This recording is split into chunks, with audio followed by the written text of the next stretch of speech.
அருட்பெருஞ்சோதி அருட்பெருஞ்சோதி தனிப்பெரும் கருணை அருட்பெருஞ்சோதி. எல்லா உயிர்களும் இன்புற்று வாழ்க, வள்ளல் மலரடி வாழ்க வாழ்க, கொல்லா வருதம் குவளை எல்லாம் ஓங்குக, நல்லோர் நினைத்த நலம் பெறுக, நன்றி நினைத்து எல்லோரும் வாழ்க இசைந்து. உலக மக்களே, அறிவார்ந்த அன்பர்களே, ஆண்மநேய ஒருமைப்பாடுடைய அன்பர்களே, அருட்பெருஞ்சோதி ஆண்டவருடைய திருவிளையாடலை நாம் பார்த்து கொண்டிருக்கிறோம். அருட்பெருஞ்சோதி ஆண்டவருடைய திருவிளையாடல் திருவருட்பாவிலே எந்தெந்த பதிகத்திலே எந்தெந்த பாடல்களிலே எப்படியெல்லாம் அதை விளக்கி கூறியிருக்கிறார்கள் வள்ளற்பெருமானவர்கள் என்பதை நாம் ஒவ்வொரு பதிகத்திலிருந்தும் ஒவ்வொரு பாடலின் மூலமாக நாம் பார்த்து கொண்டிருக்கிறோம்.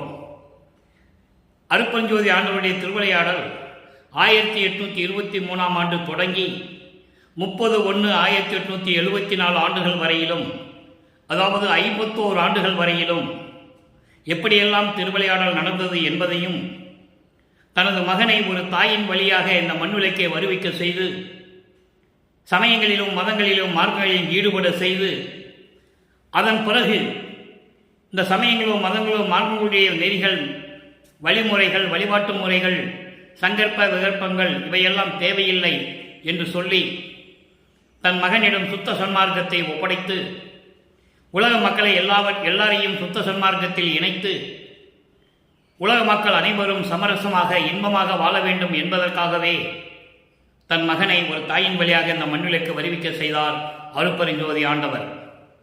அந்த நிலையில் அருட்பெருஞ்சாண்டவருடைய திருவிளையாடல்களை இந்த 51 ஆண்டுகளிலும் எப்படியெல்லாம் நடந்தது என்பதை திருவருட்பாவிலே 1ஆம் திருமுறை, 2ஆம் திருமுறை, 3ஆம் திருமுறை, 4ஆம் திருமுறை, 6வது திருமுறை, இந்த திருமுறைகளிலே எந்தெந்த பதிகத்திலே பாடல்களிலே நமக்கு அருளியிருக்கிறார்கள் என்பதை நாம் தொடர்ச்சியாக பார்த்து கொண்டிருக்கிறோம். அருட்பெருஞ்சோதி ஆண்டவருடைய திருவிளையாடலை ஒரு நாளிலோ 2 நாட்களிலோ ஓராண்டுகளிலோ முடிக்கக்கூடியதல்ல. 4 ஆண்டுகள் அந்த திருவிளையாடல் எப்படியெல்லாம் நடந்தது என்பதை சொல்ல வேண்டிய கடமை இந்த வள்ளலார் மொழி எனக்கு இருக்கிறது என்பதை முதலில் கூறிக்கொள்வதில் பெருமைப்படுகிறேன். நேற்று வரையிலும் நாம் இறைவனுடைய திருவிளையாடல்களை பார்த்தது, நேற்று வரையிலும் பார்த்தது ஒரு சுருக்கம். வல்லப்பெருமானவர்கள் இந்த மண்ணுலக்கு வருவிக்க உற்று 8 ஆண்டுகள் வரையிலும் தான் யார் என்று தெரியாத நிலையில் இருந்து கொண்டிருந்தார்கள். அதன் பிறகு நமது பிள்ளை பெருமானவர்களை, அதாவது அருட்பிரகாச வள்ளலார், திரு அருட்பிரகாச வள்ளலார் என்று அழைக்கப்பட்டது பிற்காலத்தில். அருட்பெருஞ்சோதி ஆண்டவர் தன் மகனுக்கிட்ட பெயர் செல்வப்பிள்ளை. அதனால்தான் அவரை நான் பிள்ளை பெருமான் என்று சொல்லுவதுண்டு. நமது குழந்தை இறைவன் பிள்ளைப்பெருமானவர்கள் 9வது ஆண்டில் அருட்பெருஞ்சோதி ஆண்டவர் ஆட்கொண்ட பிறகு தான் இந்த மண்ணுலக்கு வருவிக்க உற்றவன் என்ற நிலை மட்டும் அவருக்கு தெரிகிறது. மற்ற நிலைகள் எல்லாம் மறைப்பு நிலையில் இருந்து கொண்டிருக்கின்றன. அதை வல்லப்பெருமானவர்கள் கேவல நிலை என்று சொல்லுவார்கள். கேவலம் நிலை என்பது மறைப்பு நிலை. வல்லப்பெருமானவர்கள் வருவிக்க உற்று மற்ற விஷயங்கள், மற்ற நிலைகள் எதுவுமே அவருக்கு தெரியாது. அந்த காலகட்டங்களில் ஏற்கனவே பிரபஞ்சம் தோன்றிய காலத்திலிருந்தே சமயங்களும் மதங்களும் மார்க்கங்களும் இந்த 4 யுகங்களிலும் தோன்றிவிட்டன. அதோடு மட்டுமல்லாமல் அதை தோற்றுவித்தவர்கள் இறைவனை பல உருவங்களாகவும் வழிபாட்டு முறைகளையும் அமைத்து ஆலயங்களை அமைத்து மக்களை வழிபட செய்து விட்டார்கள். அந்த நிலை தொடர்ந்து கொண்டிருக்கிறது. அப்ப நமது பிள்ளை பெருமானவர்களும் இறைவனால் ஆட்கொள்ளப்பட்ட பிறகு இறைவனிடம் திருவருள் முறையீடு எப்படி செய்கிறார், இறைவனிடம் எப்படி முறையீடு செய்கிறார். அப்போ அந்த நிலையில் இருக்கும்போது நமது பிள்ளை பெருமானவர்களுக்கு சுத்த சன்மார்க்கத்தை பற்றி தெரியாது. சமயங்களிலும் மதங்களிலும் மார்க்கங்களில் சொல்லப்பட்ட நெறிமுறைகளை கடைபிடித்துக் கொண்டிருக்கிறார்கள். விபூதி பூசிக்கொண்டும், உத்தராட்சை அணிந்து கொண்டும், கடுக்கான் போட்டுக்கொண்டும், எப்படியெல்லாம் இறைவனை சிவபெருமான் என்று அந்த மந்திரங்களை எல்லாம் சொல்லி இருந்தார் என்பது திருவருட்பாவில் நாம் கண்ட உண்மை. பிற்காலத்தில் நிலை மாறுகிறது. அதை நம்ம தொடர்ச்சியாக பார்த்துட்டு இருக்கோம். அதன் பிறகு திருவொற்றியூருக்கு சென்று தியாகராஜ பெருமானை பார்க்க வேண்டும் என்பதற்காக திருவொற்றியூர் செல்கிறார். திருவொற்றியூரிலே தியாகராஜ பெருமானுடைய பவனியை பார்த்து கண்டு ரசிக்கிறார். இறைவனிடமிருந்து எந்த அருளையும் பெறவில்லை. நல்லா நீங்கள் கவனிச்சுக்கிட்டே வரணும். இந்த நிலை நடக்கும்போது வல்லப்பெருமான் அவர்கள் இந்த மண்ணுலைக்கு வருவிக்க விட்டு 12 ஆண்டுகள் நடந்து விட்டன. 12வது ஆண்டிலிருந்து நிலை மாறுகிறது. அது நம்ம பார்க்க போறோம். அதன் பிறகு திருவொற்றியூர் செல்லும்போது வல்லப்பமானவர்கள் இந்த மண்ணுலைக்கு வருவிக்க விட்டு 12 ஆண்டுகள் நடந்து விட்டது. அப்போ இறைவனை பார்க்க வேண்டும், இறைவனுடைய அருளை பெற வேண்டும் என்று திருவொற்றியூர் சொல்லுகிறார். அந்த காலகட்டத்தில் திருவொற்றியூரில் இருக்கின்ற தியாகராஜ பெருமான் தான் இறைவன் என்று சொல்லி எல்லாருமே வழிபட்டுக் கொண்டிருக்கிறார்கள். சைவ சமயத்தை சேர்ந்தவர்களும் சரி, மற்ற சமயத்தை சேர்ந்தவர்களும் அங்கு சென்று வழிபட்டுக் கொண்டிருக்கிறார்கள். அந்த நிலையில் வல்லப்பமானவர்கள் திருவருள் முறையீடு எப்படி செய்கிறார் என்பதை பார்க்க போகிறோம். நன்றாக கவனிங்க. வென்றே முதலையும் மூர்க்கரும் கொண்டது மீள விடார் என்றே உரைப்பர். இங்கு என் போன்ற மூடர் மற்றில்லை. நின் பேர் நன்றே உரைத்து நின்று நின்று அன்றே விடுத்தனன். நானில் என் மட்டில் ஏய கட்டுரை என்றே என் சொல்வது இறைவனே. இது பாடல் கொஞ்சம் உங்களுக்கு கேட்கறதுக்கு கடினமான இருக்க மாதிரி தெரியும். பொருள் மிகவும் எளிமையானது, விளக்க ரொம்ப எளிமையா இருக்கும். இப்போ இந்த பாடல் என்ன சொல்றாருன்னா, உலகில் என்ன நடக்குது, எப்படி இறைவனிடம் அதாவது இறைவனிடம் சொல்லுகிறார், முறையீடு செய்கிறார். அதாவது முதலை வாயில் போனது திரும்பி வராது என்று சொல்லுவார்கள் உலகியலிலே. அதே சொல்லுகிறார், வென்றே முதலையும் மூர்க்கரும் கொண்டது மீளவிடா. உலகியலிலே சொல்லுவது போல முதலை வாயில போனது திரும்பி வராது. உலகியலில் சொல்லுவாங்கல்ல, அதெல்லாம் வராதுப்பா, அதெல்லாம் முதலை வாயில போன மாதிரி சொல்லுவாங்க. அப்படி முதலை வாயிலே போனது திரும்பி வராது என்று உலகியலிலே சொல்லுவார்கள். அதோடு மட்டுமல்ல, மூர்க்கரும் என்பது சினம் கொண்டவர்கள், எதுக்கெடுத்தாலும் கோபப்படுறவங்க, எதுக்கெடுத்தாலும் கோபப்பட்டுக்கிட்டு அந்த சினத்தை விட முடியாமல் நின்று கொண்டிருக்கிறார்கள் உலகியலிலே. அப்போ அந்த மூர்க்கரும் முதலையும் ஒன்று என்று உலகியலிலே சொல்லுவார்கள். ஆனால் என் போன்ற மூடர் எவரும் இல்லை. நான் அறிவில்லாதவன், தன்னை தாழ்த்திக் கொள்ளுகிறார். பிள்ளை பருவம் அவருக்கு, எதுவுமே தெரியாதவருக்கு அவர் சொல்றார், என்னை போல முட்டாள் யாருமே இல்லை இந்த உலகத்தில். உன்னால் வருவிக்க விட்டு எப்படியெல்லாம் துன்பப்படுகிறேன் என்பது உன் உள்ளத்துக்கு தெரியும். இருந்தாலும் நான் இந்த துன்பப்பட்டு இந்த உலகியலிலே வாடிக்கொண்டிருக்கிறேன். என்னை போல் மூடர் எவரும் இல்லை. நின் பேர் நன்றே உரைத்து நின்று அன்றே விடுத்தனன். உன் பேரை மட்டும்தான் நான் சொல்றேன், வேற எதுவும் எனக்கு தெரியாது. நீதான் இறைவன் என்று சொல்லி உன்னிடம் முறையீடு செய்து கொண்டிருக்கிறேன். இந்த உலகியலிலே நின்று கொண்டிருக்கிறேன், உலகியலிலே வாழ்ந்து கொண்டிருக்கிறேன். நல்லா கவனிச்சுட்டே வரணும். நீங்க வல்லப்பமானுக்கு வயது இல்லை. அவர் ஒவ்வொரு யுகத்திலேயும் இருந்தவர், இறைவனால் வருவிக்க உற்றவர். இதை நீங்க மனசுல நல்லா வச்சு நினைச்சுக்கணும், உறுதியா பிடிச்சுக்கணும் கட்டியா. அப்போ இந்த நிலையில் இருக்கும்போது உன்னை மட்டும்தானே நான் இறைவன் என்று சொல்லிக் கொண்டிருக்கிறேன். இதில் நான் வெட்கப்படுவதில் என்ன இருக்கிறது? நானில் என் மட்டில் ஏய கட்டுரை. அதாவது என் அளவில் வெட்கப்படுவதில் என்ன இருக்கிறது? நான் வெட்கப்பட்டு என்ன பிரயோஜனம்? எந்த பலனும் இல்லை. அதோடு மட்டுமல்ல, அந்த கதையை நான் எப்படி சொல்லுவது? வெளியே சொல்லவும் முடியவில்லை. உன்னால் நான் வருவிக்க உற்றவன் என்ற நிலையை நான் சொல்ல முடியவில்லை, சொல்லக்கூடாது. இறைவன் கட்டளை. அந்த பதியத்தை நம்ம பின்னால் வர வர பார்த்துக்கிட்டு இருக்கோம், பார்க்க போறோம். இங்க வர்ற மண்ணுலகத்திற்கு வல்லப்பமானவர்கள் வருவிக்க விட்டதற்கு முன்னாலேயே இறைவனிடம் இருந்தவர். அதுக்கான ஆதாரங்கள் திருவருட்பாவில உண்டு. அதை நம்ம இப்ப சொல்ல முடியாது, பின்னால் தான் சொல்லுவேன். ஏன்னா அதுக்கான காலகட்டங்கள் வரும்போது தான் அது சொல்ல முடியும். நீங்க தொடர்ச்சியா பார்க்கணும், பார்த்தாதான் இது உங்களுக்கு புரியும். அருட்பெருஞ்சாண்டியுடைய திருவிளையாடல் எப்படி நடந்தது என்று உங்களுக்கு புரியும். எப்படி தன் மகனை, தன்னுடைய செல்வ பிள்ளையை இந்த மண்ணுலகுக்கு கொண்டு வந்தாரு, எப்படியெல்லாம் தன் மகனை அலைய விடுறார் என்றது உங்களுக்கு புரியும். அப்போ இந்த அதாவது என்னுடைய கதையை நான் எப்படி சொல்லுவது? அதோடு மட்டுமல்ல, அதை நான் யாரிடம் போய் சொல்லுவேன், நான் எப்படி சொல்லுவேன், யாரிடம் சொல்லுவேன் என்று எனக்கு தெரியவில்லை. இறைவனை விரைவில் வந்து எனக்கு அருள்வாயாக என்று சொல்லி முறையீடு செய்கிறார். இந்த முறையீடு செய்யும் போது வல்லப்பமானவர்கள் 2வது எட்டில் இருந்து கொண்டிருக்கிறார். 2வது எட்டு என்பது 2 16. 51 ஆண்டுகளில் அருட்பெருஞ்சாண்டியுடைய திருவிளையாடல் நடப்பதை 8 8ஆக பிரித்து ஒவ்வொரு 8 ஆண்டுகளுக்குள் தன் மகனுக்கு எப்படி அருளை கொடுக்கிறார், எப்படி ஆட்கொள்கிறார் என்பதைத்தான் நாம் அருட்பெருஞ்சாண்டியுடைய திருவிளையாடலுடைய நிகழ்ச்சிகளை பார்த்து கொண்டிருக்கிறோம். இப்போ 2வது 8இல் இருந்து கொண்டிருக்கிறார். அடுத்து 2ஆம் திருமுறைக்கு போகிறோம்.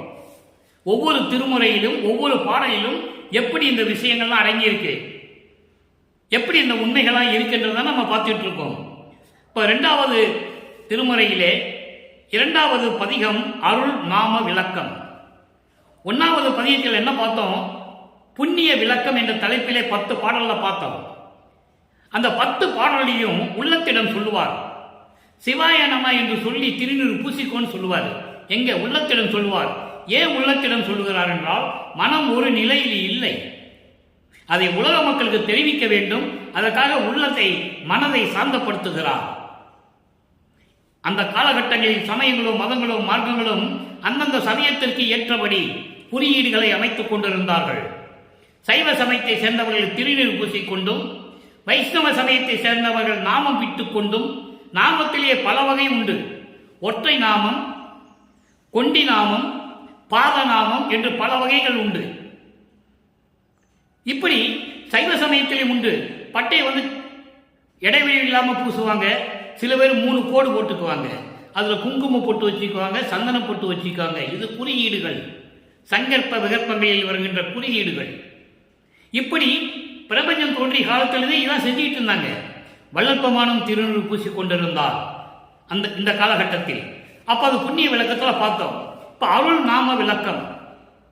இறைவனுடைய பெயர், நாமம் என்றால் பெயர். இறைவனுடைய அந்த அருள் பெயர் இருக்கிறதே, அதனுடைய விளக்கத்தை உள்ளத்திடம் சொல்லுகிறார். மனம் ஒரு நிலையில் இல்லை. இறைவனுடைய திருவிளையாடல் நடந்து கொண்டிருக்கிறது. இவருக்கு மறைப்பு நிலை இருந்து கொண்டிருக்கிறது. அப்ப அந்த உள்ளத்திடம் அருள் நாம விளக்கம், இறைவனுடைய பெயருடைய அந்த அருளுடைய பெயருடைய விளக்கம் எப்படி இருக்கிறது என்பதை இந்த பதிகத்திலே 10 பாடல்களில் பார்க்க போகிறோம். தினமும் ஒரு பாடல் விதமாக. இன்று 1வது பாடல் நல்ல கவனிங்க. உள்ளத்திடம் சொல்லுகிறார். வாங்குவில் முதல் மங்கையர் விழியால் மயங்கி வஞ்சற்பால் வருந்தி நாள்தோறும் இயங்குகின்றதில் என் பயன் கண்டாய். மனதிடம் சொல்லுவது போல உலக மக்களுக்கு சொல்லிக் கொண்டிருக்கிறார். அது பிற்காலத்தில் எப்படியெல்லாம் இந்த திருவிளையாடல் நடந்தது என்பதை வள்ளற்பமானி கூறுவார். இப்போ உள்ளத்திடம் சொல்லுகிறார் என்பதை மட்டும் நீங்கள் மனதில் கொள்ள வேண்டும். உள்ளத்திடம் சொல்லுகிறார். ஏங்குகின்றதில் என் பயன் கண்டாய், எழில்கொள் ஒற்றியூருக்கு என்னுடன் போந்து தேன்குழாவும் செங்கருமீனும் இனிதாய் திட்டித்து அன்பர்தம் சித்தத்துள் ஊறி ஓங்கும் ஓம் சிவசண்முக, ஓம் சிவசண்முக, சிவ ஓம், ஓம் சிவாய என்று உன்னுதி மனனே. மனனே என்பது மனம். மனமே உன்னுதி. உன்னுதி என்றால் நீ நினைத்துக் கொள்ளுவாயாக, எண்ணிக்கொள்வாயாக என்று பொருள். உன்னுதி, உன்னுதி என்றால் நினைத்துக்கொள், எண்ணிக்கொள், மனசுல வைத்துக்கொள் மனமே என்று சொல்லுகிறார். அப்போ அந்த காலகட்டங்களில் சைவ சமயத்தை சேர்ந்தவர்கள் எல்லாம் சிவசவாய் என்று சொன்னார்கள், சிவாய நம என்று சொன்னார்கள், நமச்சிவாயம் என்று சொன்னார்கள். அது ஒவ்வொரு குரூப்பா பிரிச்சு சொல்லுவாங்க. ஒரு இடத்துல சிவாய நமன்னு சொல்லுவாங்க. நீங்க மதுரை பக்கம் போனீங்கன்னா சொக்க நமச்சிவாயன்னு சொல்லுவாங்க. இப்படி ஒவ்வொரு காலகட்டத்திலும் ஒவ்வொரு இடத்துக்கும் வெவ்வேறு விதமாக பெயர் வைத்து மந்திரங்களை சொல்லிக் கொண்டிருந்தார்கள். அதை தான் அகவலிலே சொன்னார் பிள்ளை பெருமானவர்கள். வல்லப்பமானவர்கள் அகவலிலே சொல்லுவார்கள். 5 8 6 4 முந்து ஒரு மறை மொழியும் மந்திரமே. வேதங்களும் இந்த உலக மக்கள் அப்படிதான் சொல்லிட்டு இருந்தன, அப்படிதான் கற்றுக் கொடுத்துக்கிட்டு இருந்தாங்க. மக்கள் மனிதர்களும் பதிந்து விட்டது. அப்போ சமயங்களும் மதங்களும் மார்க்கங்களும் போன பிறகு உலக மக்களுக்கு ஒரு தனி மார்க்கம் வேணும். அதுதான் சுத்த சன்மார்க்கம். எல்லா சமயங்களும் மதங்களும் மார்க்கங்கள் எல்லாம் மனிதர்களால் உருவாக்கப்பட்டது, இல்லை என்றால் இறைவனால் ஆட்கொள்ளப்பட்டவர்களால் உருவாக்கப்பட்டது. ஆனால் சமரச சுத்த சன்மார்க்கம் அருட்பெருஞ்சோதி ஆண்டவரால் உருவாக்கப்பட்டது, இறைவனால் உருவாக்கப்பட்டது என்பதை நான் பதிவு செய்ய கடமைப்பட்டிருக்கிறேன். அதுக்கப்புறம் பாருங்க, இந்த பாடல்கள் சொல்லியாச்சு. இந்த சண்முக சிவ சண்முக அப்படின்னு சொல்லுகிறார். சண்முகம் என்பது ஒரு தத்துவம். மகாதேவ மாலையிலே சொல்லுவார் வளர்ப்புமானவர்கள். மகாதேவ மாலையில 34வது பாட்டுல 2வது வரியில சொல்லுவார், சண்முகம் கொண்ட கோவே. சண்முகம் கொண்ட கோவைன்னு சொல்லுவார். அது 10 பாடல், 100 பாடல் மொத்தம் மகாதேவ பாடலில் இது ஒரு பாடலில் சொல்லுவார். இந்த சண்முகம் தான் பிற்காலத்தில் சுப்பிரமணியமானது. இந்த சுப்பிரமணியனுடைய தத்துவத்தை கொண்டவன் தான் முருகன். இதனுடைய விளக்கம் நிறைய இருக்கிறது. இப்போ நம்ம அந்த விளக்கத்துக்குள்ள போக வேண்டாம், அது பின்னால் சொல்லுவோம். இன்னும் 4 வருஷம் இருக்கு, பின்னால் தான் அது சொல்ல முடியும். அப்போ இந்த சண்முகம் என்ற தத்துவத்தை கொண்டவன் இறைவன். அதனால்தான் சண்முகம் என்று பெயர் கொண்டவன் ஈஸ்வரன். அதுக்கப்புறம் தான் சண்முகத்தை தத்துவத்தை கொண்ட ஒரு மகனை உருவாக்கியதனால் முருகனுக்கு சண்முகம் என்று அழைத்தார்கள், ஆறுமுகம் என்று அழைத்தார்கள். 6 தத்துவங்கள் இது. அதனால்தான் சுப்பிரமணிய தத்துவம் என்று சொல்வார். நீங்க உரைநடை பகுதியில் படிச்சு கூட நீங்க தெரிஞ்சுக்கலாம். ஆக இப்படியெல்லாம் மனமே வாங்கு வில் என்பது வில் போன்று வளைந்த அழகான நெற்றி உடைய பெண்களிடனுடைய காம இச்சையில் சிக்கி, வில் போன்று வளைந்த அழகான நெற்றியுடைய பெண்களின் காம வளவியில் மயங்கி, தீயவர்களிடம் சிக்கி வருந்தி ஒவ்வொரு நாளும் இயங்குவதில் என்ன பயன் மனமே? இது இயற்கையே உண்டு. ஒரு பெண்ணை, அழகான பெண்ணை பார்க்கும்போது இயற்கையிலேயே எல்லாருடைய மனமும் நினைக்கும், எவ்வளவு அழகாக இருக்கிறாள் என்று நினைப்பார்கள். அப்போ அப்படிப்பட்ட பெண்களிடம் சிக்கிக்கொண்டு அதனால் வருகின்ற விளைவுகளை எல்லாம் ஏற்றுக்கொண்டு தீயவர்களிடம் மாட்டிக்கொண்டு வருந்துவதில் இப்பொழுது என்ன பயன்? முதலேயே யோசிக்கணும், சிந்தனை பண்ணணும். அதான் வழக்கமான ஒரு இடத்தில் சொல்வார்கள், காமம் ஏற்படும் போது உங்களுடைய அறிவினால், ஞான அறிவினால் அதை தவித்துக் கொள்ள வேண்டும் என்று சொல்லுவார். காமம் என்பது வேறு, உலகியலிலே ஒரு ஆணும் பெண்ணும் கொள்ளுவது வேறு. அது உலகியல் காமம், அது இல்லறத்தில் இருக்கின்ற காமம். அதனால் எந்த விதமான தீங்கும் வராது. அதற்கு அப்பாற்பட்டு பெரும் காமக்கடல் என்று சொல்லுவார். அந்த நிலைக்கு போகும்போது பெண்களிடம் சிக்கிக்கொண்டு தீயவர்களிடம் மாட்டிக்கொண்டு இப்பொழுது வருந்துவதில் என்ன பயன் மனமே? நீ என்னோடு திருவொற்றியூருக்கு வா என்று கூப்பிடுகிறார். அதை இங்கே சொல்லுகிறார், எழில்கொள் ஒற்றியூருக்கு என்னுடன் போந்து. அழகாக விளங்கிக் கொண்டிருக்கின்ற நீர்நிலைகளும் சோலைகளும் பண்ணைகளும் வயல்களும் சுற்றி அழகாக விளங்கிக் கொண்டிருக்கின்ற திருவொற்றியூருக்கு என்னுடன் வா. அங்கே வந்தால் அடியார்கள் எப்படி இறைவனை போற்றி வணங்குகிறார்கள் என்பது உனக்கு தெரியும். எப்படி வணங்குகிறார்கள்? ஓம் சிவசண்முகா, சிவ ஓம், ஓம் நமச்சிவாயா, ஓம் சிவாயா என்று சொல்லி இறைவனை வணங்கி போற்றி அவருடைய வாழ்க்கையில் மேம்பட்டுக் கொண்டிருக்கிறார்கள். அது எப்படி இருக்குதா? தேனும் கலந்து செங்கருமும் சேர்ந்து உண்டால் எப்படி தித்திக்குமோ அதுபோல் அன்பர்களின் உள்ளத்தில் இறைவன் தித்தித்துக் கொண்டிருக்கிறான், விளங்கிக் கொண்டிருக்கிறான். எனவே நீயும் என்னுடன் ஒற்றியூருக்கு வா என்று சொல்லி உள்ளத்திடம் சொல்லுகிறார். இது இந்த அருள்நாமத்திலே விளக்கம். சிவாய நம என்று சொன்னால், ஓம் சண்முகா சிவசண்முகா என்று சொன்னால் எப்படியெல்லாம் உள்ளம் கட்டுப்படும், எப்படியெல்லாம் உள்ளம் ஒரு நிலையில் இருக்கும் என்பதை உலகியலிலே இருக்கும்போது, சமயங்களிலும் மதங்களிலும் மார்க்கங்களில் ஈடுபட்டு கொண்டிருக்கும் போது நமது பிள்ளை பெருமானவர்கள், வள்ளற்பமானவர்கள் உலக மக்களுக்கு தெளிவாக விளக்கிக் கொண்டிருந்தார்கள். இப்ப இந்த நிலை மாறுகிறது. இதே வள்ளற்பமானவர்கள் சமரச சுத்த சன்மார்க்கத்தை பெற்ற பிறகு இந்த நிலை எப்படி மாறுகிறது என்பதை நாம் பார்க்க போகிறோம். அதற்கு இப்போ 1ஆம் திருமுறையிலே திருவருள் முறையீடு செய்கிறார். 2ஆம் திருமுறையிலே சிவசண்முகா என்று சொல்லி மக்கள் எல்லாம் திருநீர் பூசிக்கொள்ளும் போது நீயும் பூசிக்கோ, நீயும் என்னுடன் திருவொற்றியூருக்கு வா என்று சொல்லி உள்ளத்திடம் சொல்லுகிறார். இந்த நிலைகள் மாறுகிறது. 3ஆம் திருமுறைக்கு வருகிறார். 3ஆம் திருமுறை வரும்போது நமது பிள்ளை பெருமானவர்கள் இந்த மண்ணுலைக்கு வருவிக்க உற்று 24 ஆண்டுகள் ஆகிவிட்டது. 3வது எட்டில் இருந்து கொண்டிருக்கிறார். அப்போ 3ஆம் திருமுறை இரங்கல் மாலை. இந்த 3ஆம் திருமுறை அத்தனை பாடல்களுக்கும் நம்ம யூடியூப்ல விளக்கம் கொடுத்துட்டேன் ஏற்கனவே. இருந்தாலும் இறைவனுடைய திருவிளையாடலை சொல்லும் போது அதனுடைய பொருளை சொல்ல வேண்டிய கடமை எனக்கு இருக்கிறது. இரங்கல் மாலையிலே 3வது பாடல். இந்த இரங்கல் மாலை என்பது தலைவி தலைவனை பற்றி தோழியிடம் சொல்லுவது. எல்லாமே உள்ளத்திடம் தான் சொல்லிட்டு இருப்பார். உலக மக்களுக்கு தெரிவிக்கிறார்.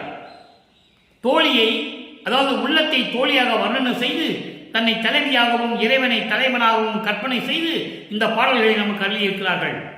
ஏன் இதை செய்தார் என்றால், காதலை ஒரு காதலி காதலன் மீது காதல் கொண்டால் அதை சொல்லுவதற்கு தன்னை பெண்ணாக உருவகப்படுத்த வேண்டும். அப்பதான் அது இனிமையா இருக்கும். ஒரு பெண் ஒரு ஆணை காதலிக்கும் போது அந்த ஆணை காண முடியவில்லை என்றால், பார்க்கவில்லை என்றால் அந்த பெண்ணை எவ்வளவு துன்பப்படுவாள் என்பதை இந்த பாடலிலே இருக்கிறது. அப்ப இங்க இரங்கல் மாலையை சொல்லும்போது திருவொற்றியில் இருக்கின்ற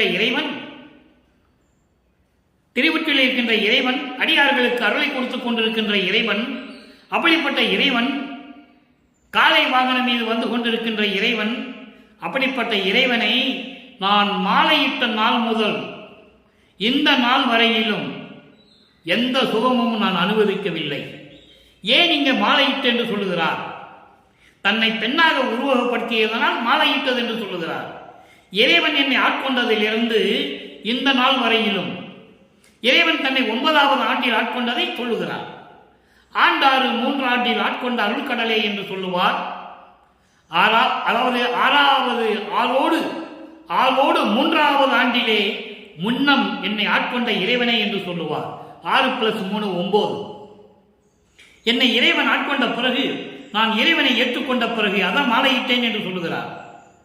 அன்று முதல் இன்று வரையிலும் அவரிடம் நான் எந்த சுகத்தையும் அனுபவிக்கவில்லை, எந்த அருளையும் பெற முடியவில்லை. இந்த நிலையில் இருக்கும்போது என் மனம் எப்படி இருக்கிறது தெரியுமா? தோழியே, தோழி என்பது உள்ளம். என் குறையை யாருக்கு போய் சொல்லுவேன், எவரிடம் போய் சொல்லுவேன், எங்க போய் முறையீடு செய்வேன் என்று கூறுகிறார். இது 3ஆம் திருமுறையிலே நடந்து கொண்டிருக்கிறது. 3ஆம் திருமுறையிலே 235 பாடல்கள் உண்டு. இந்த 235 பாடல்கள் தான். ஆனால் ஒவ்வொரு விதமாக சொல்லுவார். குறைத்து பெண்ணிடம் போய் குறி கட்ட போனது, ஜோதிடம் பார்க்கிற போய் ஜோசியம் பார்க்க போனது எல்லாம் இருக்கு. நம்ம ஒவ்வொரு நாளும் ஒவ்வொரு பாடல் விதமாக நம்ம சொல்லிட்டு இருக்கிறோம். இப்போ 3ஆம் திருமுறையில் இருக்கும்போது இதெல்லாம் நடந்து கொண்டிருக்கிறது. அதாவது 24 ஆண்டுகளுக்குள் இந்த நிலைகளில் எல்லாம் அருட்பெருஞ்சோதி ஆண்டவர் திருவிளையாடல் செய்து கொண்டிருக்கிறார். தன் மகனை வருவிக்க செய்து, சமயங்களிலும் மதங்களிலும் மார்க்கங்களிலும் ஈடுபட செய்து, இப்படியெல்லாம் மகனை வழி நடத்திக் கொண்டிருக்கிறார் அருட்பெருஞ்சோதி ஆண்டவர். பின்னாலே சொல்லுவார், சுத்த சமாகத்தை பெற்ற பிறகு சொல்லுவார், உன்னுடைய திருவிளையாடலை நான் சொல்லி மாள முடியுமான்னு சொல்லுவார். அவ்வளவு திருவிளையாடல் நடந்து கொண்டிருந்தது 51 ஆண்டுகள். இப்போ இந்த 24 ஆண்டுகளுக்குள் என்னென்ன நடந்தது நம்ம பார்த்துட்டோம். இறைவன் யார் என்ற தெரியாத நிலையில் இறைவன் இவர் முன்னால் தோன்றி ஆட்கொண்டு, மகனே நீ என் மகன், நான் உன்னை வருவிக்க செய்திருக்கிறேன் இந்த மண்ணுலகிற்கு என்று சொல்லி மறைந்து விடுகிறார். அதன் பிறகு நடக்கிறது தான் இந்த இதெல்லாம். இப்போ 4வது 8க்குள் செல்லுகிறார். அப்பதான் இங்க 4ஆம் திருமுறை உருவாகிறது. 4வது 8 என்பது 25வது ஆண்டிலிருந்து 32 ஆண்டுகளுக்குள் இறைவன் எப்படியெல்லாம் அருளை கொடுத்தார் என்பதை பார்க்க போகிறோம். அதன் முன்னால் அன்பு மாலையிலும் அருட்பிரகாச மாலை 100 பாடல், அன்பு மாலை 31 பாடல் ஏற்கனவே நம்ம விளக்கம் கொடுத்துருக்கோம். அதில் இருக்கின்ற ஒரு சில இடங்களில் மட்டும் அந்த விளக்கத்தை சொல்ல எனக்கு கடமை இருக்கிறது. ஏனென்றால் 25வது ஆண்டில் இருந்து தொடங்கி அங்கதான் முதல் ஏமசித்தியை வாங்குகிறார். அதில் ஏமசித்தி என்று சொல்ல மாட்டாரு. அது எப்படி அருளை ஒவ்வொரு விதமாக சொல்வாருன்னு தான் இப்ப நம்ம பார்த்துட்டு இருக்கோம். எதுல? பத்தி மாலை, பிரசாத மாலை ஏற்கனவே பார்த்துட்டோம். அங்க திருநீர் உனக்கு தேவையில்லைன்னு சொல்லிட்டாரு. நல்லா கவனிக்கணும். நீங்க ஏற்கனவே உனக்கு நீ கொடுத்ததெல்லாம் போதும், நீ அனுபவிச்சதெல்லாம் போதும், இனிமே உனக்கு திருநீர் தேவையில்லை என்று சொல்லிதான் ஒவ்வொரு தடவையும் அந்த 10 பாடல்ல எப்படி அந்த அருள்மணப்பூ, செழுமணப்பூ, சுடற்பூ எப்படியெல்லாம் விளக்கம் கொடுத்தார் என்பதை நம்ம பார்த்துட்டோம். இப்ப பத்தி மாலை என்பது ஏமசித்தியை வாங்குகிறார். மீண்டும் இறைவனிடம் மகனிடம் வழிய வந்து எப்படி ஏமசித்தியை கொடுக்கிறார். ஏமசித்தி என்பது பொன்னாக்குகின்ற வித்தை ஒன்று. 2வது நினைத்த இடத்தில் இருப்பது, அண்டங்களை கடப்பது, ஒரே நேரத்தில் பல உருவங்களில் இருப்பது, இப்படி சித்திகளாம் உண்டு. இப்போ அதை நம்ம ஒவ்வொன்றா பார்க்க போகிறோம். பத்தி மலையில் இன்னைக்கு 2வது பாடல். ஏற்கனவே ஒரு பாடலை நேற்று பார்த்துட்டோம். இன்னைக்கு 2வது பாடலை நல்லா கவனிங்க. இந்த இந்த பகுதியில் தான் 27வது ஆண்டில் வல்லப்பமான் அவர்கள் மன்னனுக்கு வயிற்று உற்று 27வது ஆண்டில் தனக்கோடி அம்மையாரை தாலி கட்டி திருமணம் செய்து கொள்கிறார். திருமணம் செய்ததோடு சரி, அதாவது தாலி கட்டியதோடு சரி. ஏனென்றால் அந்த அம்மையாருக்கு மோட்ச வீட்டை தர வேண்டும். இது ஏற்கனவே நிர்ணயிக்கப்பட்டது. ஒரு பாடலிலே உண்டு, திருவருள் முறையில் இல்லை. அதை நம்ம பின்னால பார்க்க போறோம். மனசுல வச்சுக்கங்க. அதாவது தனக்கோடிக்கு தாலி கட்டினால் குடும்பம் நடத்தவில்லை, அது தேவையில்லை என்பதை எப்படி சொல்லுகிறார் என்பதை நாம் பின்னால பார்க்க போறோம். அப்ப அந்த அம்மாவுக்கு தாலியை கட்டி மோட்ச வீட்டிற்கான வழியை காட்டி விடுகிறார். ஏனால் இது நெறிநீக்கப்பட்டது ஏற்கனவே மண்ணுலகத்துக்கு வருவதற்கு முன்னாலே விண்ணுலகத்திலே நடந்தது என்பதை ஒரு பாடலிலே சொல்லுவார். ஒரு மாறு பெற்ற மகன் பொருட்டாக உவந்து முன்னம் ஒரு மாமனாகி வழக்கு உரைத்தார், என் வழக்கு உரைத்ததற்கு இரு நிலத்து போல் வேடங்கட்டி இருத்திகளோ என்று சொல்லுவார். அதை விளக்க நான் பின்னால் தரேன், சுருக்கமா சொல்றேன். நீ வேஷம் மட்டும் தான் போடணும். நீ ஒரு மண்ணுலகத்துக்கு போற, அதனால இன்னொரு பெண்ணுக்கு தாய்மாமன் ஆயிடுவ. அதை மட்டும் தான் சொல்றாரு, தாய்மாமன் ஆயிடுவ. அது பிறகு என்ன நடந்தது என்பது இங்கே 4ஆம் திருமுறையிலே சொல்லுவார், அருட்பிரகாச மாலையிலே சொல்லுவார். மனப்போது வீட்டிலிருந்தான் மாதவன் மற்றவர்கள் என்று சொல்லுவார்.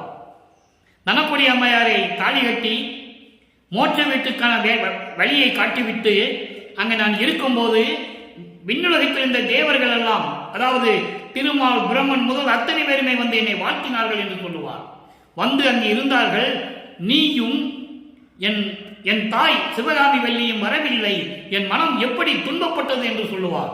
எப்படியெல்லாம் இறைவனுடைய திருவிளையாடல் நடந்தது என்பதை நீங்கள் புரிந்து கொள்ள வேண்டும். அதன் பிறகு 2 குதிரை மாட்டின தேர்ல வந்து மணமக்களை வாழ்த்திவிட்டு சொல்லுவார்கள், அருப்பெருஞ்சோதியும் சிவகாமி வள்ளியும். அதுவும் பாடல்ல இருக்கு.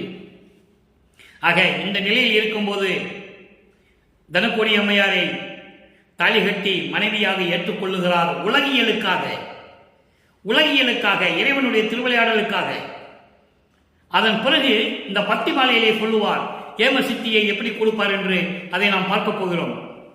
அன்புடையாய் அடியேன் நான் அருள் அருமை அறியேன், அறியாதே மறுத்த பிழை அத்தனையும் பொறுத்து பண்புடையேன் தன்னை அழைத்து திரும்பவும் என் கரத்தே வலிந்து அளித்த பெருங்கருணை வண்ணம்.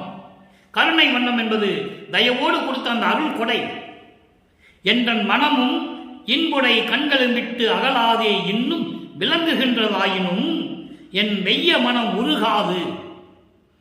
என் வெய்ய மனம், இந்த கொடுமை மனம் வந்து உருகாது நெகிழாது இருக்கிறது.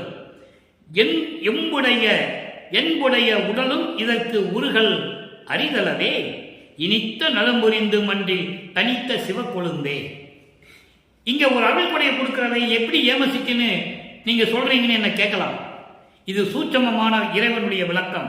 காரணம், ஏமசித்தி சாகா கல்வி தத்துவங்களை நிகரம் செய்தல், அதன் பிறகு கடவுள் நிலை அறிந்து அம்மையமாவர். இதுதான் நிலை.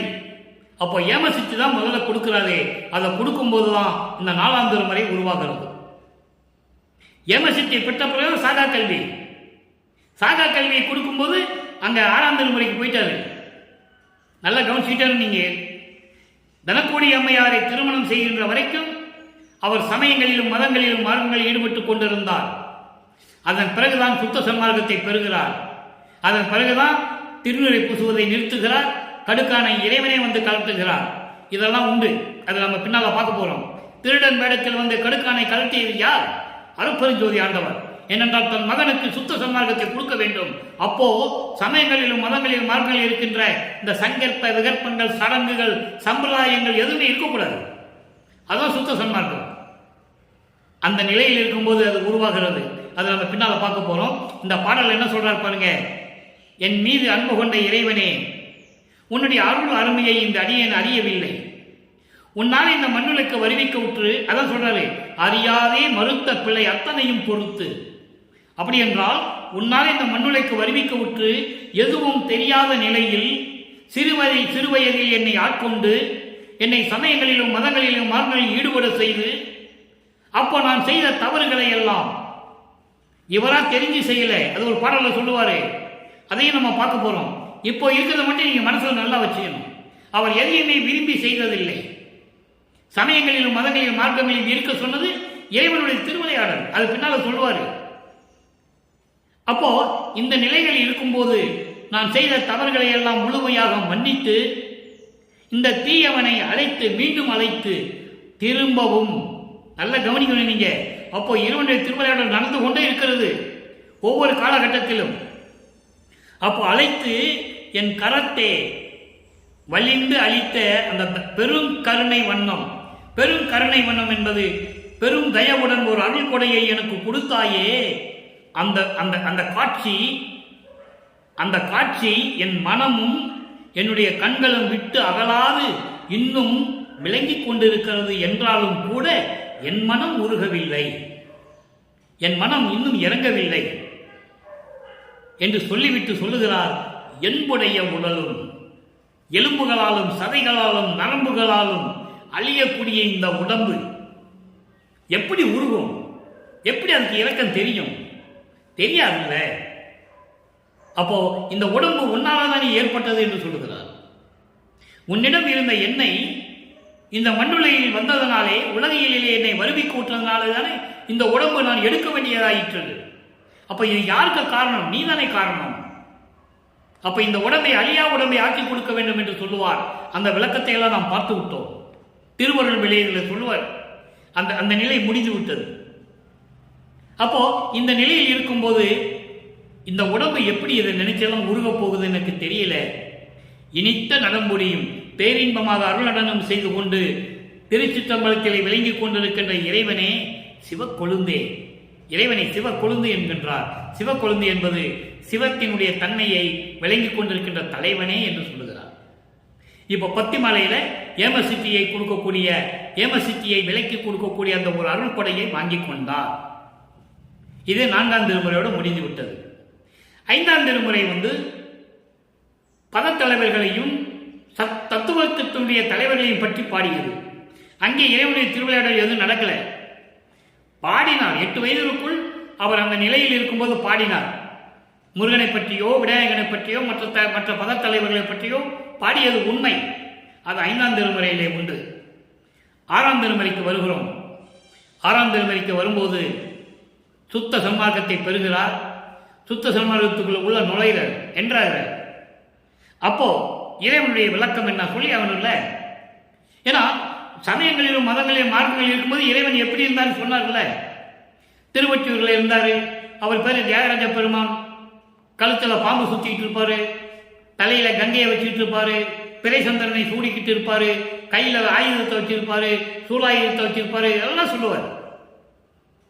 ஆனால் சுத்த சன்மார்க்கத்தை பெற்ற பிறகு இறைவன் யாருன்னு சொல்லணும் இல்லை. பிரபஞ்சத்தில் மறைக்கப்பட்ட உண்மையை உலக மக்களுக்கு தெரியப்படுத்த வேண்டும். உண்மையான கடவுள் யார், இறைவன் யார் என்பதை உலக மக்களுக்கு தெரியப்படுத்த வேண்டும்.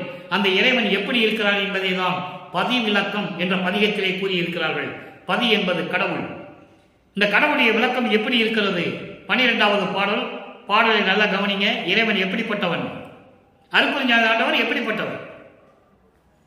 இயற்கையிலே பாசங்கள் ஒன்றும் இல்லார்.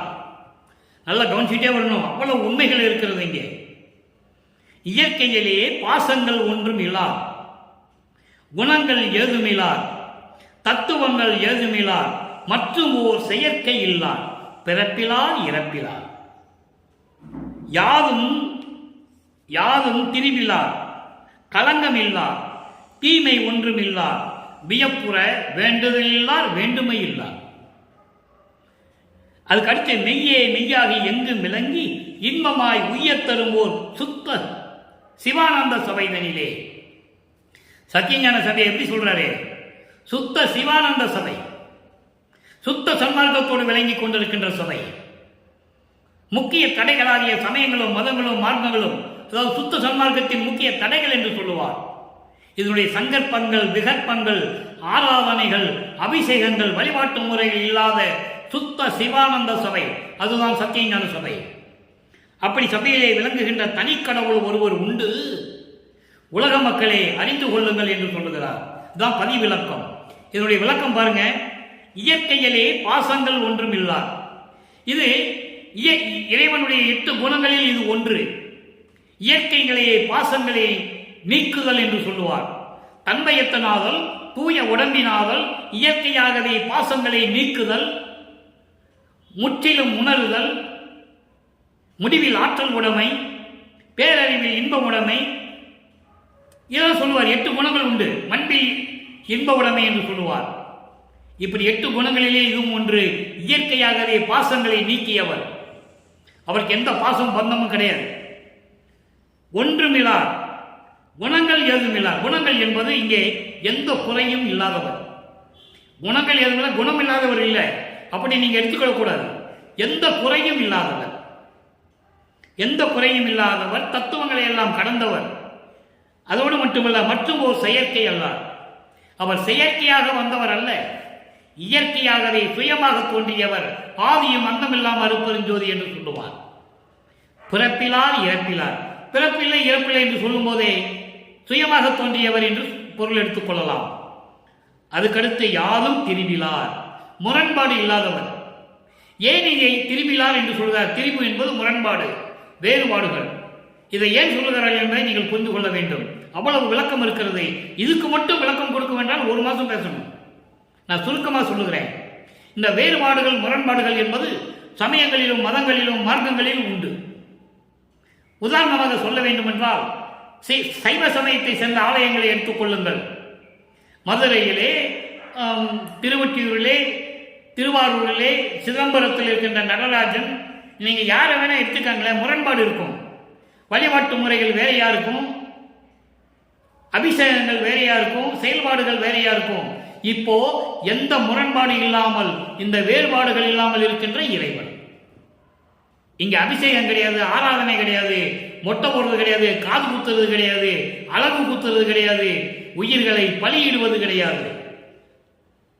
அப்படிப்பட்ட வேறுபாடுகள் இல்லாத இறைவன், சமரசமாக இருக்கக்கூடிய இறைவன், சுத்த சன்மார்க்கத்தில் இருக்கக்கூடிய இறைவன், களங்கம் இல்லார், குற்றம் இல்லாதவர், தீமை ஒன்றும் இல்லார், எந்த தீமைகளும் இல்லாதவர், வியப்புற வேண்டுதல் இல்லார், வேண்டாமை இல்லார், விருப்பு வெறுப்பு இல்லாதவர் சொல்ற.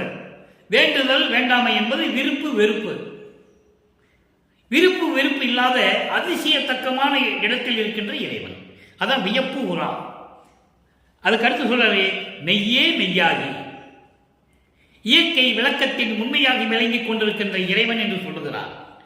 உய்யத்தரும் ஒரு சுத்த சிவானந்த சபை, மக்களை மேம்படுத்துவதற்காக, மக்கள் அருளை பெற்றுக்கொண்டு இந்த உலகியல் வாழ்க்கையிலே இன்பமாக வாழ வேண்டும் என்பதற்காகவே சத்திய ஞான சபையிலே விளங்கிக் கொண்டு அருளாட்சி செய்து கொண்டிருக்கின்ற இறைவன் ஒருவன் உண்டு. அவர்தான் அருட்பெருஞ்சோதி ஆண்டவர். உலக மக்களை இதை தெரிந்து கொள்ளுங்கள் என்று சொல்லி இந்த பதிவிலகத்தை கொடுக்கிறார். அப்போ இறைவனுடைய திருவிளையாடல்களிலே எல்லாமே இறுதியான கட்டத்துக்கு நம்ம வந்திருக்கோம். ஒவ்வொரு நாளும் ஒவ்வொரு விதமாக சொல்லிக் கொண்டிருப்பார். அதை நம்ம பார்த்து கொண்டிருக்கிறோம். 4 வருஷத்துக்கு பார்க்க போறோம். தினமும் நீங்க இதை பார்த்தாதான் உங்களுக்கு புரியும். எப்படியெல்லாம் திருவிழா நடந்தது தெரியுமா? அவ்வளவு அற்புதமான நிகழ்வெல்லாம் திருவிற்பாவிலே உண்டு. அதை நீங்கள் புரிந்து கொள்ள வேண்டும்.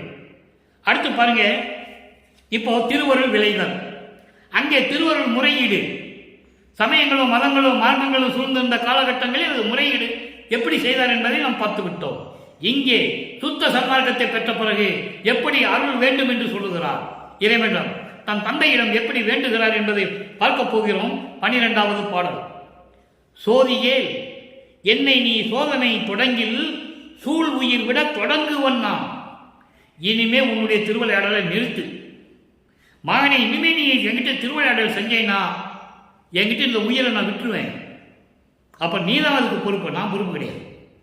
அதனால உன்னுடைய திருவிளையாடலை இதோடு நிறுத்து, என்னை சோதிக்காதன்னு சொல்ற. இனிமே என்னை சோதிக்காத, இதோடு நிறுத்திக்கோன்னு சொல்ற.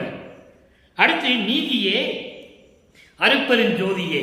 நீதியே என்பது அருட்பெருஞ்சோதியே. நிறை நின் திருவருள் அறிய நிகழ்த்தினேன் நிச்சயம் இதுவே. உன்னுடைய திருவருள் வேண்டும் என்று சொல்லிதானே வேண்டிக் கொண்டிருக்கிறேன். இது சத்தியம். உனது பரிபூரணமாக திருவருள் வேண்டும். மிச்சம் சொச்சம்லாம் இருக்கக்கூடாது. எச்சமின்றி அளித்தேன் என்று சொல்வார் அருட்பெருஞ்சாண்டவர் தன் மகனிடம். இந்த பாடலாம் திருவருட்பாடு உண்டு. மகனே, எல்லா அருளையும் எச்சமின்றி உனக்கு கொடுத்து விட்டேன், முன்கடன் பின்கடன் இன்றி அழித்து விட்டேன் என்று சொல்லுவார். முழுமையாக கொடுத்து விட்டேன் என்று சொல்லுவார். அதை தான் இங்கே முறையீடு செய்கிறார். எப்படி? உன்னுடைய பரிபூரணமான அருளை முழுவதுமாக எனக்கு நீ கொடுக்க வேண்டி நின்று கொண்டிருக்கிறேன். இது சத்தியம் என்று சொல்லுகிறார். அதைதான் நிச்சயம் என்று சொல்லுகிறார். நிச்சயம் இதுவே. ஓதியே உணர்தற்கு அரும் பெரும்பொருளே.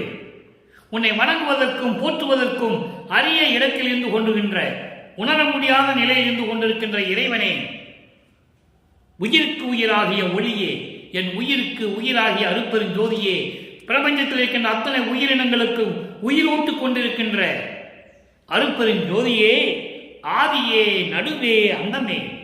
ஆதியும் நடுவும் அந்தமில்லா தோன்றிய இறைவன் என்று சொல்லுகிறார். அதைதான் பிறப்பிலார் இறப்பிலார் என்று சொல்லுவார். ஒரு தாயில் வைத்து முளைக்காத இறைவன் என்று சொல்லுவார். அப்படிப்பட்ட இறைவன் அருட்பெருஞ்சோதி ஆண்டவர் என்று சொல்லுவார். யார் சொன்னது இதுவரைக்கும் உலகத்தில்? யாருமே சொல்லலையே. 200 ஆண்டுகளுக்கு முன்னால் நடந்த திருவிளையாடலை மக்களுக்கு சொல்வதற்கு யாருக்கும் மனமில்லை, விளங்கவில்லை. அவ்வளவுதான் வித்தியாசம். சொன்னாதானே மக்களுக்கு புரியும். எல்லாமே சொன்னாங்க, இது சொல்லலை. ஏன்னா இது சமயங்களும் மதங்களும் மார்க்கங்களும் சாராத ஒரு மார்க்கம், சுத்த சன்மார்க்கம், உருவ வழிபாடு இல்லாத ஒரு மார்க்கம். உருவம் இருந்தால் தானே ஆராதனை பண்ண முடியும், திருநீர் பூச முடியும், இளநீர் அபிஷேகம் சொல்ல முடியும், தேன் அபிஷேகம் பண்ண முடியும், பாலாபிஷேகம் பண்ண முடியும். இது ஒளி, சுடும், தொட்டா சுடும். அப்போ அருட்பெருஞ்சோதி சுத்த சன்மார்க்கத்தை சேர்ந்த தலைவன் என்பதை இங்கே உறுதிப்படுத்துகிறார். அது மட்டுமல்ல, ஆதியும் அருவும் அந்தம் இல்லாத மெஞ்ஞான அறிவு கொண்ட இறைவன் என்று சொல்லி இந்த பாடலை நாம் கருதியிருக்கிறார்கள். ஆக இறைவனுடைய நிலையை, சுத்த சன்மார்க்கத்தை பெற்ற பிறகு அருட்பெருஞ்சோதி ஆண்டவருடைய திருவிளையாடல் என்ன என்பதை இதில் கூறுகிறார். ஆக 1ஆம் திருமுறையிலிருந்து 6ஆம் திருமுறை வரைக்கும் ஒவ்வொரு காலகட்டத்திலும் அருட்பெருஞ்சோதி ஆண்டவருடைய திருவிளையாடல் எப்படி நடந்தது என்பதை பார்த்து கொண்டிருக்கிறோம். நீங்க நல்லா புரிஞ்சுக்கினது. இறுதியாக ஞான மருந்து என்ற ஒரு தலைப்பு 117வது பதிகம் 6ஆம் திருமுறையிலே 4 வரிதான், எளிமையா இருக்கும். ஞான மருந்து என்பது மெஞ்ஞான கொண்ட இறைவன் என்று பொருள். இறைவனுக்கு தான் மருந்து என்று சொல்லுகிறார். பிறப்பு இறப்பு நீக்கக்கூடிய மருந்து என்று சொல்லுவார். சுத்த சன்மார்க்கத்தை நீங்கள் நாடி வந்து விட்டால், சுத்த சன்மார்க்கத்தை நீங்கள் பின்பற்றினால், கொலையும் குலையும் தவிர்த்து, உருவ வழிபாட்டை தவிர்த்து, சங்கல்ப விகல்பங்களை தவிர்த்து நீங்கள் இறைவனை வேண்டினால் உங்களுக்கு பிறவி இல்லை. பிறவி இல்லை என்பது இறப்பும் இல்லை. இறைவனுடைய திருவடியிலே இருக்கலாம். அதான் சுத்த சன்மார்க்கத்துடைய முடிவான கொள்கை. பிறந்து பிறந்து இறந்து இறந்து என்ன பலனை கண்டோம் தான் சொல்லுவார் வள்ளல் பெருமான். உலக மக்களிடம் அறிவுரை கூறுவார். அதெல்லாம் நம்ம பின்னால் பார்க்க போறோம். இன்னும் அதுக்கெல்லாம் நாள்கள் நிறைய இருக்கு. இப்ப இந்த ஞான மருந்துகள் சொன்னதை மட்டும் சொல்லுவோம். 4 வரி தான் பாருங்க. எல்லாம் செய்ய வல்ல மருந்து, எல்லாம் செய்ய வல்ல மருந்து, எல்லார்களையும் பெற்றுக்கொண்டு இந்த பிரபஞ்சத்தை இயக்கிக் கொண்டு எல்லா உயிரினங்களுக்கும் அருளை கொடுத்து கொடுக்கிற இறைவன் அருட்பெருஞ்சோதி ஆண்டவர். என் உள் என்று விடாமல் இனிக்கும் மருந்து, என் உள்ளத்திலே நிலையாக நின்று கொண்டு எனக்கு அருளை கொடுத்துக் கொண்டிருக்கின்ற இறைவன் அருட்பெருஞ்சோதி. இதைதான் அகவலிலே சொல்லுவார். எம்மையும் என்னை விட்டு இறையும் பிரியாது அம்மையும் அப்பனுமாம் அருட்பெருஞ்சோதி. தன்னுடன் எப்பயுமே இருக்கிறத எப்படி சொல்றார் பாருங்க. அகவல்ல 2 வரியில சொல்லுவார் அதை. அடுத்து சொல்லால் அளவா மருந்து. சொல்ல முடியுமா? அருட்பெருஞ்சோதி ஆண்டவருடைய அருளை சொல்ல முடியுமா? சொல்ல முடியாது. அப்படி அரிதான நிலையில் இருக்கின்ற இறைவன் சுயம் ஜோதி அருட்பெருஞ்சோதி மருந்து. சுயம் ஜோதின்னு சொல்லிட்டாரா? பிறப்பும் இறப்பும் இல்லாதவர், ஆதியும் அந்தமுமாக இருந்தவர். அப்போ சுயமாக தோன்றிய இறைவன் அருட்பெருஞ்சோதி ஆண்டவர். அதோடு மட்டுமல்ல, ஒரு பாடலில் விளக்கம் சொல்லுவார். அதை விளக்கம் மட்டும் சொல்றேன். எல்லா அருளையும் கொண்ட இறைவனே, என் உள்ளத்தில் எக்காலத்தும் விளங்காமல் விளங்கும் இறைவன், சொற்களால் சொல்ல முடியாத நிலையில் இருக்கும் இறைவன், சுயமாக தோன்றிய அருட்பெருஞ்சோதி இறைவன். இதை எப்படி சொல்வார் தெரியுமா? தன்னை விட்டு விலகாமல் இறைவன் எப்படி இருக்கின்றதுக்கு நிறைய பாடல்கள் உண்டு.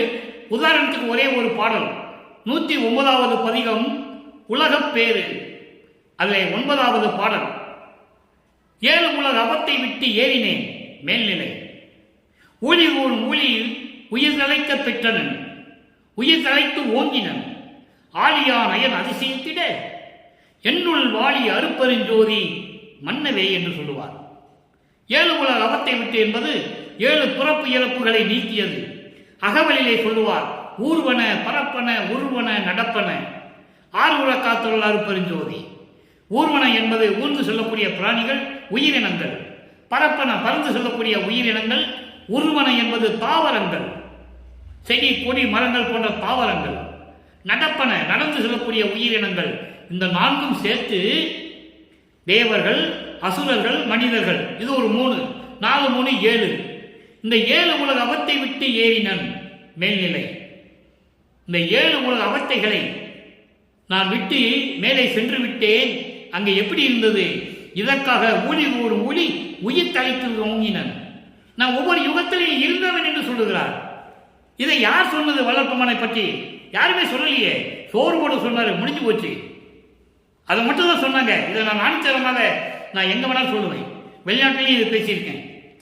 வல்லற்பமானுடைய நிலை என்ன? ஒவ்வொரு யுகத்திலையும் இருந்தவர் அவர். இதை பார்த்து பிரம்மனும் திருமாலும், ஆலியான் என்பது கடலில் வீட்டிருக்கின்ற திருமாலும், பிரம்மனும் திருமாலும் அதிசயமா பார்க்கிறாங்க. ஏனென்றால் இவர் வல்லற்பமானவர்கள் இறைவனால் பிரம்மனால் உருவாக்கப்பட்டவர் அல்ல, திருமாலால் காக்கப்பட்டவர் அல்ல, அருட்பெருஞ்சோதி ஆண்டவருடைய செல்வ பிள்ளை. நீங்க நல்லா புரிஞ்சுக்கணும். திருவருட்பாவிலே உண்டு, யாரும் மறுக்க முடியாது. அப்படிப்பட்ட நிலையில் இருக்கின்ற இறைவன் வல்லற்பமான் சொல்றாரு, என்னுள் வாழி அருட்பெருஞ்சோதியார் மன்னதே, என்னோடு நிரந்தரமாக இருந்து கொண்டிருக்கின்ற இறைவன் என்று சொல்லுகிறார். அதைத்தான் இங்க சொல்லுவார், என் உள் என்றும் விடாமல் இனிக்கும் மருந்து. இவ்வளவு விளக்கங்கள் இருக்கிறது திருவருட்பாவிலே. ஆக அன்பர்களே, இறைவனுடைய திருவிளையாடலை நாம் படிப்படியாக பார்த்து கொண்டிருக்கிறோம். இன்னும் அருட்பெருஞ்சாண்டவருடைய திருவிளையாடல் தொடரும். 4 ஆண்டுகளாகும் முடிவதற்கு. எனவே நீங்களும் சுத்த சன்மார்க்கத்தில் இணைந்து கொலையும் புலையும் தவிர்த்து உருவ வழிபாடுகளை முற்றுகளும் நீக்கி சமயங்களிலும் மதங்களிலும் மார்க்கங்களில் கூறப்பட்ட சங்கற்ப விகற்பங்களை எல்லாம் நீக்கி முக்கிய தடைகள் என்று சொல்லுகிறார் சுத்த சன்மார்க்கத்திற்கு நீக்கி இறைவனை வேண்டி இறைவனுடைய அருளையும் செல்வங்களையும் பெற்றுக்கொண்டு இந்த வையகத்தில் நீங்கள் வாழ்வாங்க வாழ வேண்டும், நோயற்ற வாழ்வில் வாழ வேண்டும் என்று சொல்லி இறைவனுடைய தயவாலையும் கருணையாலையும் கூறி இந்த வள்ளலார் ஊழியர் விடைபெறுகிறேன். மீண்டும் நாளை சந்திப்போம். நன்றி, வணக்கம். அருட்பெருஞ்சோதி ஆண்டவருடைய திருவிளையாடல் தொடரும். அருட்பெருஞ்சோதி அருட்பெருஞ்சோதி, தனிப்பெரும் கருணை அருட்பெருஞ்சோதி.